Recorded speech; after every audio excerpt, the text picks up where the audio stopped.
L'échange que vous allez entendre est un entretien épistémique. Il s'agit d'une conversation asymétrique dans laquelle on s'intéresse à notre interlocuteur en lui posant des questions.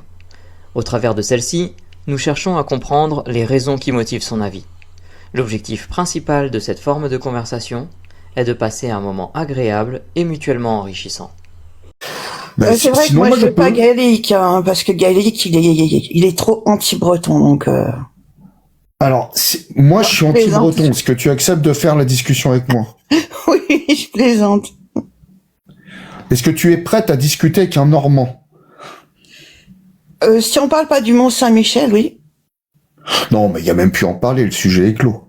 C'est un dossier déclassifié depuis des années, le Mont-Saint-Michel.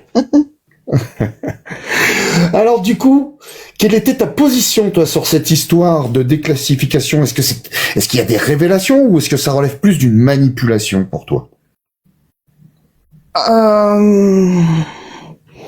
Peut-être ni l'un ni l'autre, je sais pas. Faut que j'arrête de dire Moi, ce que je me demande, c'est pourquoi on déclassifie maintenant? Sincèrement, j'en sais rien. Si on me demande d'émettre une hypothèse, je dirais, connaissant Trump, peut-être qu'il y a, je sais pas, il a besoin de redorer son image, de faire parler d'autres choses par rapport à ses positions ailleurs. Je ne sais pas. Mais moi, ce que je me demande, c'est pourquoi, dans ces dossiers que j'ai pas vus, j'ai pas consulté, et même j'ai pas un assez bon niveau d'anglais pour le faire, si je devais le faire. Mais pourquoi il y aurait des choses extraordinaires, au point de faire tomber à renverse la population? Je comprends pas. Ah. Oui, toi, tu sais pas si, enfin, ce qui te questionnait, c'est pourquoi il le déclassifie maintenant, mais c'est pas trop le sujet. Tu n'as pas eu la possibilité de les lire, parce que tout comme moi, et là, je l'avoue, j'ai un niveau d'anglais d'une vache espagnole, donc moi non plus, je ne les ai pas lus. J'ai regardé les vidéos et j'ai regardé des personnes qui analysaient, mais tu te demandes qu'est-ce qu'il y aurait d'extraordinaire dans ces dossiers, c'est bien ça? Moi, je me demande pourquoi forcément il y aurait quelque chose, quoi. Parce que moi, ça me choque pas qu'il y ait des dossiers classifiés. Il y en a, que les brevets soient classifiés, que des opérations militaires soient classifiées. Oui, pourquoi pas. Je suis pas forcément pour, parce que moi j'aimerais que tout soit plus public, mais voilà, ça me choque pas qu'il y en ait. Et pourquoi il y aurait forcément des choses extraordinaires quand on parle de pan? Puis tu sais, j'imagine sur un vol, par exemple, la dame parlait d'un vol. Je vais reprendre son exemple. Tu imagines un vol, un Rafale ou même un avion de ligne, le pilote qui dit hop, Mike, stop, arrête-toi là, j'ai besoin de sortir mon portable, de faire les réglages, la mise au point, et c'est bon, après tu peux repartir, c'est bon, ça y est, tu peux repartir à la vitesse de la lumière. Enfin, je sais pas, ça me semble tellement lunaire, quoi, tout ça, que il y a peut-être d'autres choses à s'occuper dans le monde actuellement que de savoir s'il y a des ovnis, ou des pans, qui sont venus, qui sont là, qui viendront, sous quelle forme? Pourquoi on ferait de l'anthropomorphisme? Pourquoi? Pourquoi il serait pas une feuille de salade? Parce qu'on en a déjà une dans l'équipe. Des feuilles de salade? Ouais, on en a une. Ouais, non, je vais la défendre, t'es pas sympa du tout. Je suis pro-Mel. Bon, ouais, tu vois, moi, je suis pas pour tout de suite, voir des choses, alors même si j'aime pas trop le terme complotiste, mais voir des choses, extraordinaires qu'on nous cacherait forcément, voilà. Tu vois, la zone 51, oui, c'est une zone qu'on n'approche pas, mais quelle zone militaire approche-t-on? Aucune. Partout dans le monde. Donc,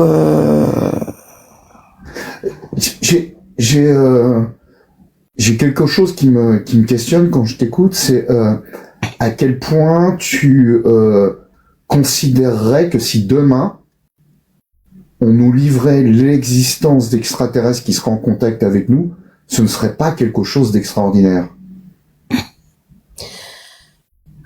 Attends, parce que tu fais une double négation, là, j'ai pas compris. À quel point je penserais que c'est quelque chose d'extraordinaire? Que ce n'est pas quelque chose d'extraordinaire. Je vais reformuler. Ouais.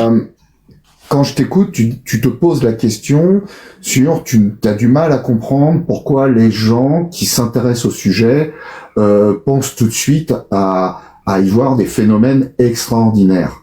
Ouais. D'où ma question. Si demain, un gouvernement ou peu importe, un citoyen apportait la preuve que nous sommes en contact avec des personnes extraterrestres ou des entités extraterrestres, est-ce que tu penses pas que ce serait quelque chose d'extraordinaire? Au sens étymologique du mot, oui. Mais par contre, je serais capable de changer d'avis. Je suis toujours capable de changer d'avis. Moi, je fonctionne en fonction de la preuve. Donc, si j'ai la preuve que quelque chose qui ne va pas dans le cas de ma croyance, néanmoins existe, ben je change d'avis. Et même si ça me fait mal, je change d'avis. Et je crois me souvenir que tu as une approche très scientifique. Et j'ai envie de te poser cette question. Si on considère qu'une hypothèse est extraordinaire, est-ce qu'il faut pas un niveau de preuve extraordinaire? Si, tout à fait. Du coup, les personnes qui cherchent des preuves dans les phénomènes classés ou inexpliqués, est-ce qu'il n'est pas légitime qu'ils cherchent quelque chose d'extraordinaire? Si, mais je trouve qu'ils ne cherchent pas quelque chose d'extraordinaire. Ils cherchent à se rassurer dans des croyances irrationnelles. Et je trouve que c'est assez d'ailleurs marrant, je sais pas si c'est le terme, mais en général, une personne qui a vu un ovni, on en a toujours vu un deuxième. C'est jamais la personne à 300 bornes. Tu vois ce que je veux dire? J'ai pas bien compris. J'ai pas bien compris. Parce qu'il y avait deux choses. La première qui était les gens se cherchent à se rassurer dans leurs croyances, et la deuxième, c'est que les gens qui prétendent avoir vu un ovni en voient généralement 2 ou 3 à la suite d'en avoir vu un. C'est bien ça? Ouais, c'est ça, ouais. Comment tu le sais, ça? Alors, bonne question, je te dirais par l'observation. Je sais pas si ça a été étudié, sincèrement. C'est une très bonne question, mais je te dirais que je le sais parce que je l'ai lu, mais c'est pas une réponse, comment dire, convenable. Je sais pas comment dire ça. Ouais. Et alors, du coup, si demain tu allais vérifier cette donnée et que tu te rends compte qu'en fait la très grande majorité des gens qui ont vu des ovnis n'en ont vu qu'un dans toute leur vie, est-ce que ça te ferait changer un peu ton approche? Bah bien sûr. Ouais. Ouais, bien sûr. Et y a-t-il un moyen aujourd'hui d'avoir la réponse à cette question? Par le GEPAN. Peut-être. Oui, peut-être d'autres organismes qui existent ailleurs, mais j'en sais rien du tout. Le seul que je connaisse, entre guillemets, c'est le GEPAN. Et deux de ses membres, mais voilà, c'est tout, quoi. Alors, du coup, on va se projeter, imaginons que demain, après-demain ou dans 3 ans, tu prennes le temps, que voilà, t'as rien d'autre à faire et tu vas regarder sur le GEPAN et tu découvres qu'effectivement la très grande majorité des personnes qui disent avoir été témoins de phénomènes aéronautiques non expliqués qui se rapprocheraient des ovnis n'en ont vu qu'un. Qu'est-ce que ça changerait pour toi dans ton approche? Dans mon approche vis-à-vis du phénomène? Bah, vis-à-vis de ce questionnement, vis-à-vis de ton approche sur les gens cherchent toujours quelque chose d'extraordinaire, hein, des phénomènes extraordinaires. Est-ce que ça changerait quelque chose? Si oui, quoi? Alors là, ça changerait rien. D'accord. Parce que je pense que c'est entre guillemets du complotisme, enfin ouais, ou du ouais, enfin tu vois le terme, je sais pas quel terme utiliser, ça m'énerve. Mais c'est un peu, enfin voilà, comme les personnes qui ont besoin de croire en harpe, ont besoin de croire à la zone 51, en tout ça, je veux dire, je pense que c'est des personnes qui ont besoin de se rassurer. Ok. Alors, je vais revenir vraiment en arrière parce qu'on a eu un témoignage avant et je vais pas m'appuyer que sur ce témoignage, je vais m'appuyer sur un peu ce qui se dit et se répète dans le milieu ufologique. On parle de témoignages de militaires, de scientifiques qui auraient été témoins de phénomènes aéronautiques inexpliqués. Est-ce que tu penses que ces gens-là rentrent dans le champ du sensationnel, de l'imaginaire ou du complotisme? Déjà, pourquoi c'est toujours des militaires et pourquoi c'est toujours des grands scientifiques? Ça me... J'ai pas dit grand, hein. Non, mais c'est moi qui rajoute, pardon, t'as raison. Pourquoi c'est toujours des scientifiques? Enfin, moi je me fie, tu vois, au GEPAN en la matière, et notamment, et au comité para. Je pense que tu connais le comité para? Oui. Il y a tous les cas, expertisés. Je crois il me semble qu'il y en a qu'un seul. Je dis peut-être une bêtise, attention, hein, pour laquelle il n'y a pas de réponse. Sur les autres, tout s'explique. Ça veut pas dire que les gens voient rien. Hein. Les gens voient quelque chose. Mais ce quelque chose est explicable. Donc, là où moi, je suis un peu dans une impasse, c'est que d'un côté, on aurait des personnes qui ont des croyances, et pour se rassurer dans leurs croyances, ils vont voir des ovnis, mais d'un autre côté, ces phénomènes-là sont expliqués, donc devraient les rassurer. Qu'est-ce qui fait que, selon toi, les gens ne se rassurent pas directement en allant voir les données officielles sur les ovnis? Parce que les gens ont pas envie de se tromper. Et comment dire? Ah, ok. Voilà, ils ont pas envie de se tromper. Et en plus, si tu allais dire quelque chose, je m'en souviens plus. Ah zut. Je suis désolé, je t'ai perturbé, je suis désolé. Ah non, mais le TDAH, c'est pas terrible. Hein. TDAH, c'est de la merde. C'est de la merde. C'est vraiment de la merde. Toutes les maladies mentales, c'est de la merde. Ça, j'en suis sûre. Oui, les gens ont pas envie de se tromper. Et puis, ouais, voilà. Les gens confondent douter, être sceptique et être suspicieux. Et pour moi... Intéressant. Et voilà, pour moi, les personnes, si tu veux, on retrouve tout le temps le même phénomène. D'ailleurs, on les retrouve souvent ensemble. Les gens de la zone 51, c'est les chemtrails, c'est ARP, c'est le projet MK Ultra, c'est les antivax, etc. En fait, ils ont des soupçons sur tout. On leur ment vraiment forcément. Et c'est pas la même chose que douter du tout, qu'être sceptique.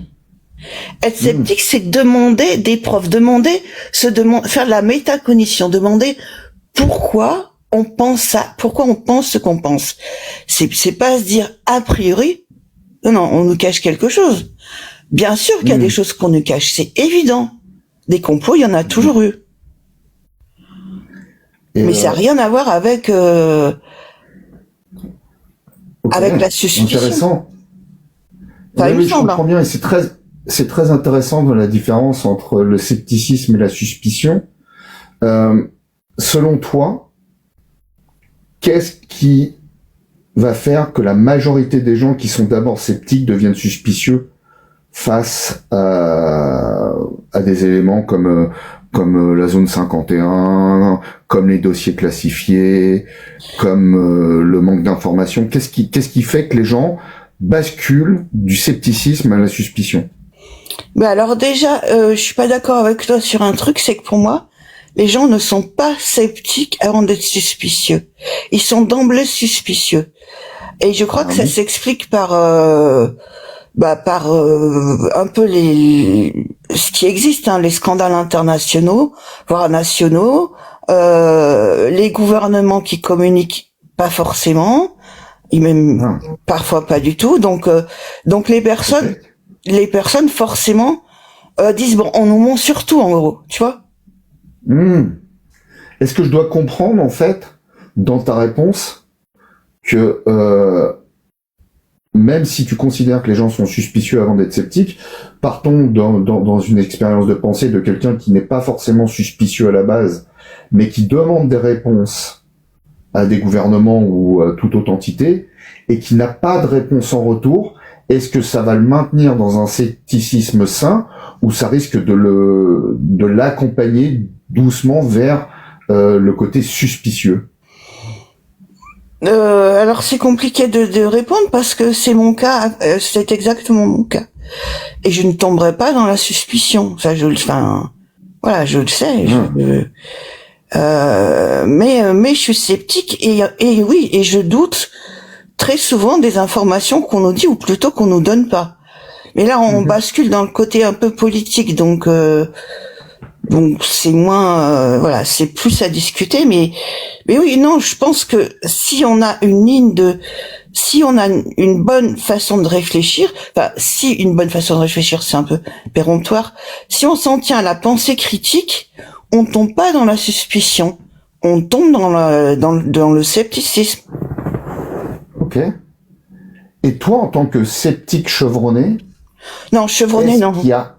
Non, mais alors en tout cas pratiquante, je vais dire. Y a-t-il quelque chose où tu penses qu'il n'y a rien du tout qui pourrait te faire basculer dans la suspicion? Ah, dans la suspicion, non. Non, parce que dans la suspicion, ça veut dire que je penserais forcément qu'on veut nous nuire. Donc non, je pense pas ça. Par contre, qui me fait changer d'avis, oui. Et c'est encore arrivé dernièrement. Par exemple, le nucléaire. Tu vois, j'ai toute ma vie été une militante anti-nucléaire. Et puis, je suis bien obligée de me rendre compte aujourd'hui que si on veut travailler sur le climat, le nucléaire, c'est l'énergie la moins nocive. Je trouve pas mes mots, pardon. Tu vois, bon, c'est tout. Oui, ça fait mal de changer d'avis, mais c'est comme ça. Ok, intéressant. On arrive au terme des 15 minutes. Est-ce qu'il y a une question que tu aurais aimé que je te pose? Non. Que je t'ai pas posé. C'était très bien. Écoute, je te remercie. Je vais demander à Galactique. John, je pense qu'il est pas disponible. Il doit être en train de courir dans les bois à moitié dévêtu. Donc, on va faire Galactique et Mélanie. Est-ce que vous avez une question à emporter? Non, pas de question pour moi. Ouais, il y en a eu plein déjà, donc ça va. Merci. Pas de question pour moi non plus. Bon, écoute, je vais te poser 2 questions. Je vais commencer par la première, qui est un peu plus technique. Est-ce que ces 15 minutes de discussion t'ont permis de cheminer sur le sujet du jour ou pas du tout? Tout à fait. En fait, je te dirais que je l'ai fait parce que ça me permet, moi, de faire plus facilement de la métacognition. Je sais pas si je réponds à ta question. Je me remets plus en question de cette façon. Écoute, je te remercie. Alors si je t'ai permis, en tout cas si j'ai permis de t'aider là-dessus, j'en suis ravi. Ah oui, mais ils sont excellents vos lives, hein, franchement. Hein. Ouais, pas toujours. Hein. Des fois, on est un peu mauvais quand même. Surtout moi d'ailleurs. Comment tu t'es senti du coup? Très bien. J'ai pas bafouillé, très bien. Si tu me permets, parce que je me souviens de ton premier entretien avec Mélanie où t'étais un petit peu stressé, si je me trompe pas, j'ai eu le sentiment que tu étais beaucoup plus détendu. Tout à fait, oui. Est-ce que tu sais pourquoi?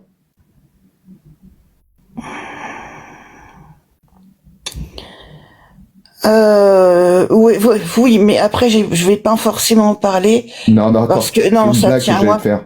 Non, Non, mais c'est une par vraie question, rapport c'est une vraie blague. à des problèmes, enfin des problèmes, à des maladies perso et donc à des troubles perso qui font que j'étais beaucoup plus à l'aise là.